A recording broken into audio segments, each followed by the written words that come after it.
Hey, good morning. Greater Grace Church from Baltimore. I'm Steve Andrulonis. This is our morning devotional. You may have seen me talking without words earlier. We got that fixed. I forgot to push a button. So here we are, and let's see if I can recapture the moment there. I want to look at something from Exodus chapter 3, and then talking about also Joshua chapter 5. I'm thinking about two things this morning. The two things that I'm really thinking about are bare feet and the torn veil. And I think these real elements, these literal things that happened to on this earth, that happened as we relate to the glory of God, are important for our understanding as people. So we know that Moses was in the wilderness for 40 years, and on a particular day here in chapter 12, it says that Moses was keeping the flock of his father-in-law, and he was on the west side of the wilderness and came to Horeb, and there the angel of the Lord appeared to him in a flame of fire out of the midst of a bush. And Moses looked, and the bush was burning. Behold, the bush was burning, yet it was not consumed. And Moses said, I will turn aside to see this great sight, the bush that is not burned. And when Moses drew near, a voice from the bush said, Moses, Moses. He said, Here I am. And then he said, Do not come near. Take your sandals off your feet, for the place on which you are standing is holy ground. And I am the God of your father, the God of Abraham, the God of Isaac, the God of Jacob. And Moses hid his face, for he was afraid to look at God. So Moses saw the Lord, and he was commanded to take off those sandals and get in contact with the holy ground. And I think that's significant because God did not want anything man-made in that situation to separate us from the substance of what we're made of. We know that as people, human beings, according to the Bible record, we were formed from the dust, and God breathed into us, and we became living souls. That's what happened to Adam, and then all of us come from that.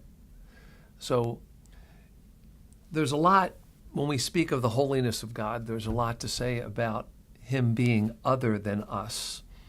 But I think when we see this contact point with Moses and then also with Joshua, two leaders that God was meeting, he wanted their feet to be in contact with their substance. He wanted there to be a contact point with what they were made of, where they came from, the dust of the earth. And this takes into the whole idea of his creation, the Creator and his creation, and the fact that he sees that he is in awe and that everything serves his purposes. And so rather than just levitate Moses and lift him up off the earth, God said, take off your shoes and get in contact with where you came from. And I think that's the thing. Rather than thinking of God as so much other than us, I think it's really important for every one of us, every human being made in his image, carrying the breath of God in him, should recognize that he is of God. There's something of God making our souls alive, quickening us unto life. And that's an important thing here. Now, we know that the significance here that Moses hid his face, for he was afraid to look at God. We know that the bare feet are one thing, the contact point that we have with him, being drawn near to him, would be something really open to us in a totally full measure because of what Jesus did on the cross. When Jesus finished the work, and then he committed his spirit unto the Father, and he bowed his head, giving himself to death, we know that that moment created a real manifestation of power on every level in the earth. We know that it says that the rocks split, there was a thundering, and then there was the veil torn. And that veil, we know from the end of Exodus, that veil was to keep people from that presence place, the holy place of God, the place of his presence where his glory would shine. And but now that veil was torn, and we could and what does that do? The death of Christ opened the space of holy ground for us to come boldly before him. I hope I'm making myself clear with this, but it's just a meditation that I've been having, and just trying to think of the holiness of God as this is the finished work message, is that God is reconciling us unto himself, redeeming our lost state through the blood of Christ. And that, at certain points, we know that people were invited to experience the glory of God, allowed to experience his presence. Here, Moses, in Joshua 5, Joshua, on the Mount of Transfiguration, Peter, James, and John were there with Jesus. And who else was there? Elijah and Moses. So we know that these moments happened, the glory of God. But when Jesus gave his life and finished the work, the veil was torn. And the space that was once veiled off from us, guarded by cherubim stitched into that veil, just like the way to the tree of life was guarded by cherubim after the garden fall of Adam and Eve.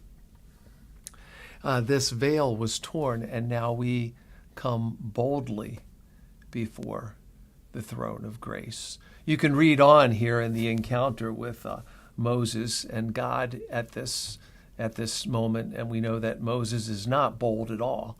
He's actually very nervous. He's very self-conscious of his inability to speak, and he's nervous about this commission that God is giving to him.